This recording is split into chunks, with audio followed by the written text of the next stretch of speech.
है टीवी7 भारत और मैं हूं आपके साथ प्रीति सिंह यादव। खबरों की शुरुआत करेंगे बड़ी खबर के साथ। कोलकाता में 12वें अंतर्राष्ट्रीय योग दिवस का भव्य आयोजन हुआ। इस कार्यक्रम में प्रधानमंत्री नरेंद्र मोदी ने हिस्सा लिया और हजारों लोगों ने साथ योगा किया। ये आयोजन कोलकाता के ऐतिहासिक रेड रोड पर आयोजित हुआ, जहां लगभग 35,000 लोग मौजूद रहे। इस दौरान प्रधानमंत्री ने योग के महत्व पर जोर देते हुए कहा कि योग केवल शरीर को स्वस्थ नहीं रखता, बल्कि योग एक साधना है। इन्होंने ये भी कहा कि योग जीवन में संतुलन और मानसिक शांति भी प्रदान करता है। आपको बता दें कि प्रधानमंत्री मोदी ने ये भी कहा कि हर व्यक्ति का लक्ष्य होना चाहिए कि बढ़ती उम्र के बावजूद स्वस्थ और ऊर्जावान जीवन बना रहे। उन्होंने कहा कि 40 वर्ष की उम्र में व्यक्ति 20 वर्ष का लचीला होना चाहिए, 20 वर्ष जितना, और 50 वर्ष की उम्र में 30 वर्ष जितना ऊर्जावान होना चाहिए, और 70 वर्ष की उम्र में 50 वर्ष जैसा स्वस्थ दिखाई देना चाहिए। उनके अनुसार योग इस लक्ष्य को हासिल करने में महत्वपूर्ण भूमिका निभा सकता है। इस वर्ष अंतर्राष्ट्रीय योग दिवस की theme yoga for healthy ageing, यानी कि स्वास्थ्य और उम्र के लिए रखी गई थी। प्रधानमंत्री ने कहा कि इस थीम का मतलब केवल बुजुर्गों के लिए योग नहीं है, बल्कि हर उम्र के लोगों के लिए महत्वपूर्ण है। योग हमें उम्र बढ़ने के साथ ही सक्रिय, स्वस्थ और मानसिक स्वास्थ्य जैसे गंभीर चीजों को अच्छा बनाए रखने में मदद करता है। कार्यक्रम के दौरान प्रधानमंत्री मोदी ने कई योगासन भी किए। योग सत्र के दौरान प्रधानमंत्री के केवल मंच तक सीमित नहीं रहे, वे लोगों के बीच पहुंचे और उनकी योग मुद्राओं को सुधारने में भी मदद की। इस दौरान उन्होंने प्रतिभागियों से बातचीत भी की और उन्होंने नियमित योग करने के लिए प्रतिभागियों को प्रेरित किया। आपको बता दें कि अपने संबोधन में प्रधानमंत्री ने कहा कि योग आज दुनिया का सबसे बड़ा सामुदायिक उत्सव बन चुका है। उन्होंने बताया कि 21 जून जो साल का सबसे बड़ा लंबा दिन माना जाता था, आज पूरी दुनिया उसे योग दिवस के रूप में मनाती है। दुनिया के अलग अलग देशों से योग की प्रेरणादायक तस्वीरें सामने आ रही हैं। उन्होंने कहा कि योग लोगों, देशों और संस्कृतियों को जोड़ने का कार्य करता है। आपको बता दें कि प्रधानमंत्री ने यह भी कहा कि आज की तेज रफ्तार जिंदगी में लोग शारीरिक और मानसिक असंतुलन का सामना कर रहे हैं। ऐसे में ऐसे समय में योग जीवन में संतुलन लाने और अच्छा जीवन के लिए एक उपयोग माध्यम है। आपको बता दें कि योग हमें ये सिखाता है कि शरीर और मन दोनों को कैसे स्वस्थ रखा जाए। ये केवल एक फिटनेस का साधन नहीं है, बल्कि बेहतर जीवन जीने की कला भी है। प्रधानमंत्री ने यह भी कहा कि योग केवल किसी विशेष आयु वर्ग के लिए नहीं है। बच्चे, युवा, बुजुर्ग, महिलाएं और पुरुष सभी योग से लाभ उठा सकते हैं। योग हमें ये समझने में भी मदद करता है कि जीवन में क्या करना चाहिए और क्या नहीं करना चाहिए। प्रधानमंत्री ने बंगाल की धरती की भी प्रशंसा की है। उन्होंने कहा है कि ये वही भूमि है जहां स्वामी विवेकानंद और लाहिड़ी महाशय जैसे महान व्यक्तियों ने योग और आध्यात्मिकता को ऊंचाइयों तक पहुंचाया है। ऐसे में स्थान पर सामूहिक योग करना उनके लिए एक विशेष अनुभव है। योग दिवस के अवसर पर देश के विभिन्न हिस्सों में भी बड़े कार्यक्रम आयोजित किए गए।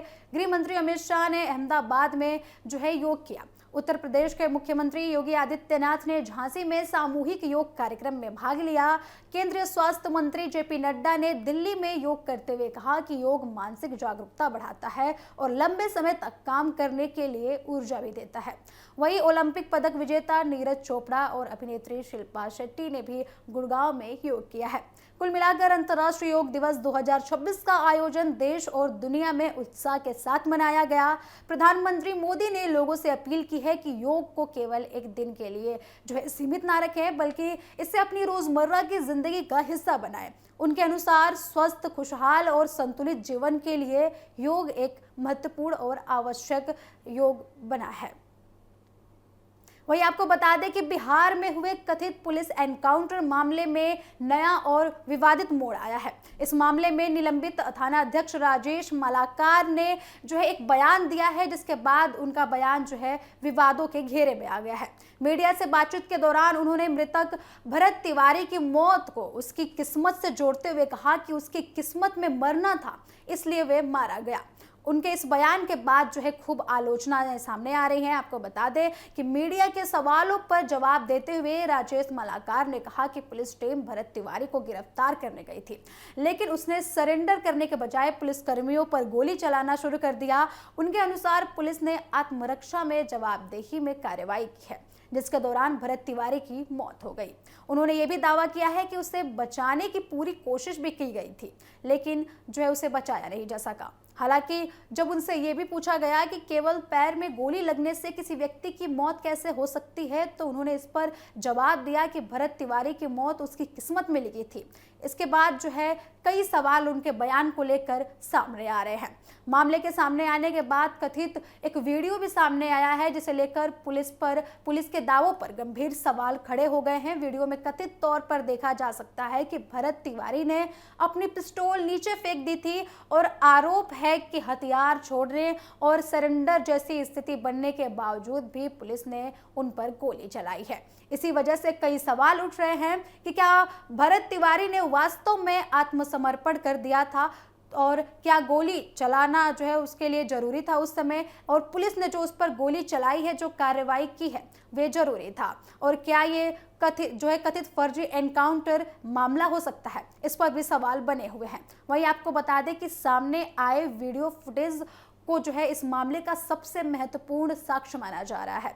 वीडियो में यदि जो है वास्तव में भरत तिवारी हथियार फेंकने के बाद गोली का शिकार होता दिखता है, तो ये वीडियो पुलिस के उन दावों को जो है झूठा साबित कर देता है, जिसमें ये कहा गया है कि जो है भरत ने पुलिस पर गोली चलाई है। आपको बता दें कि पुलिस ने ये बोला था कि पुलिस ने गोली इसलिए चलाई क्योंकि भरत ने उन पर गोली चलाई थी, इसलिए पुलिस ने जवाबी कार्रवाई करते हुए भरत पर गोली चलाई थी।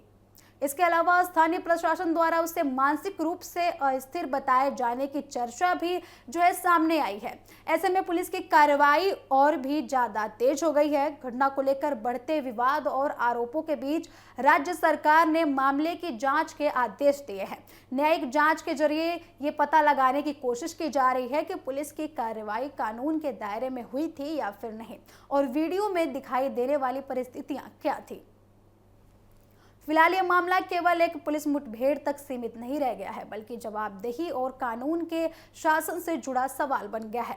निलंबित थानाध्यक्ष के विवादित बयान के सामने आने के बाद वीडियो ने जो है मामले को और भी ज्यादा गंभीर बना दिया है, और अब सभी की नजरें जो है जांच रिपोर्ट पर टिकी हुई हैं, जो ये स्पष्ट कर सकेगी कि भरत तिवारी की मौत वास्तव में जो है किन परिस्थितियों में हुई थी।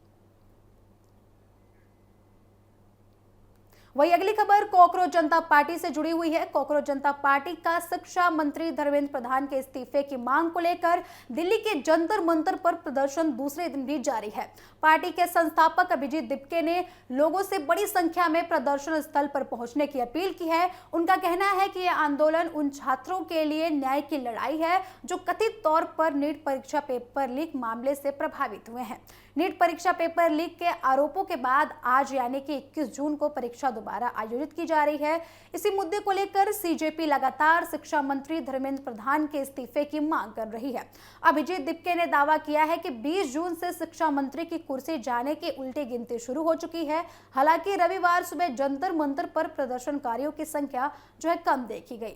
अभिजीत दिपके ने सोशल मीडिया प्लेटफॉर्म एक्स पर एक वीडियो और कई पोस्ट साझा कर लोगों से आंदोलन में जुड़ने की अपील की है।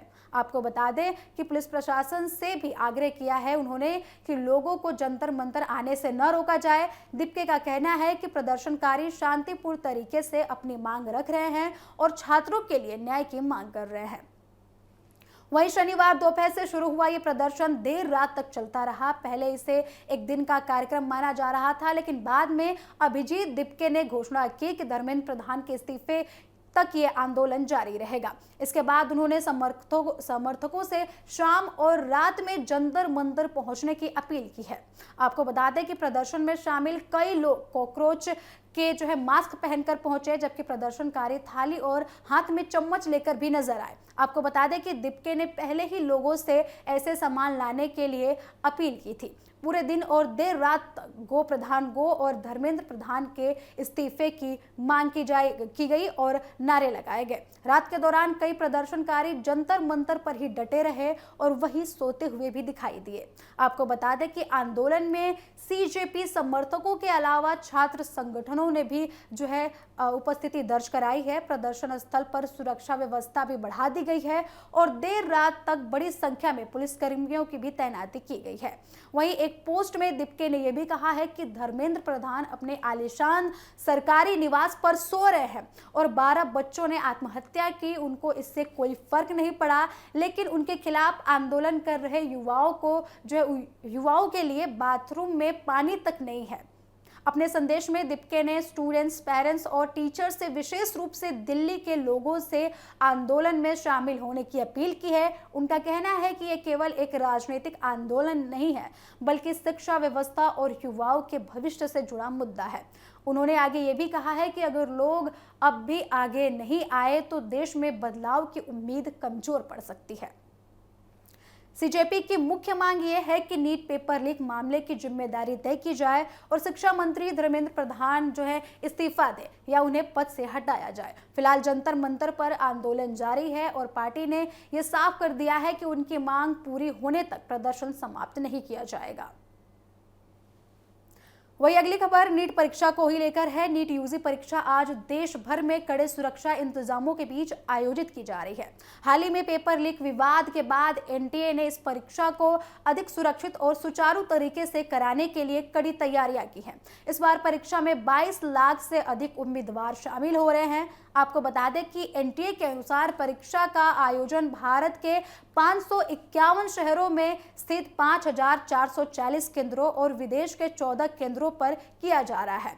परीक्षा को अंग्रेजी के साथ 12 भारतीय भाषाओं में आयोजित किया जा रहा है ताकि देश भर के छात्रों को समान अवसर मिल सके। इस बार परीक्षा व्यवस्था को तकनीकी रूप से बेहद मजबूत बनाया गया है। लगभग 95,000 से अधिक परीक्षा केंद्रों में सीसीटीवी कैमरे लगाए गए हैं, जिनकी कुल संख्या 1,38,560 बताई जा रही है। इन सभी कैमरों की लाइव फीड की निगरानी राष्ट्रीय, राज्य और मंत्रालय स्तर पर वर्चुअल रूप से की जा रही है। आपको बता दें कि परीक्षा की सुरक्षा और परीक्षा को और ज्यादा मजबूत करने के लिए 51,311 जैमर भी लगाए गए हैं ताकि किसी भी प्रकार की डिवाइस का दुरुपयोग न हो सके। परीक्षा के संचालन के लिए बड़ी संख्या में कर्मचारियों की तैनाती भी की गई है। प्रत्येक परीक्षा कक्ष में जो है 2 इन्विजिलेटर नियुक्त किए गए हैं। आपको बता दें कि हर केंद्र पर 10 से अधिक अतिरिक्त अधिकारियों की मौजूदगी है। इसके अलावा 38,795 स्टाफ उम्मीदवारों की जांच के लिए इन स्टाफ को तैनात किया गया है, जबकि 48,448 कर्मचारी बायोमेट्रिक वेरिफिकेशन की जिम्मेदारी संभाल रहे हैं। वही सीसीटीवी निगरानी और तकनीकी सहायता के लिए प्रत्येक केंद्र पर एक सेंटर पर सीएसओ नियुक्त किया गया है, जो किसी भी तकनीकी समस्या को तुरंत समाधान उसका निकाल सकेगा। इसके साथ ही लगभग 6,700 ऑब्जर्वर और 100 से अधिक वर्चुअल ऑब्जर्वर केंद्रीय स्तर पर सीसीटीवी फीड की निगरानी कर रहे हैं। एआई आधारित टूल्स की भी मदद ली जा रही है। फुटेज का विश्लेषण भी किया जा रहा है ताकि किसी भी संदिग्ध गतिविधि का तुरंत पता लगाया जा सके। सुरक्षा व्यवस्था और भी ज्यादा मजबूत बनाने के लिए राज्य और जिला प्रशासन के साथ पुलिस, अर्धसैनिक बल, भारतीय वायुसेना और डाक विभाग को भी शामिल किया गया है। प्रत्येक केंद्र पर औसतन 40 से 50 सुरक्षा कर्मियों की भी तैनाती की गई है। परीक्षा से पहले 20 जून को पूरे देश में मॉक ड्रिल भी कराई गई, जिसमें सभी सुरक्षा और तकनीकी सिस्टम की जांच की गई। परीक्षा केंद्रों पर छात्रों के लिए पीने का पानी, ओआरएस, एम्बुलेंस और प्रतीक्षा क्षेत्र जैसी सुविधाएं भी उपलब्ध कराई गई हैं। आपको बता दें कि एनटीए ने सोशल मीडिया पर फैल रही अफवाहों और फर्जी पेपर लीक दावों पर सख्त नजर रखने की बात कही है और चेतावनी दी है कि ऐसे मामले में कार्रवाई तुरंत की जाएगी। कुल मिलाकर इस बार नीट यूजी परीक्षा कड़ी निगरानी और तकनीकी व्यवस्था के साथ आयोजित किया जा रहा है ताकि लाखों उम्मीदवारों को एक सुरक्षित और निष्पक्ष परीक्षा का माहौल मिल सके। खबरों का सिलसिला जारी है, देखते रहे TV7 भारत। नमस्कार।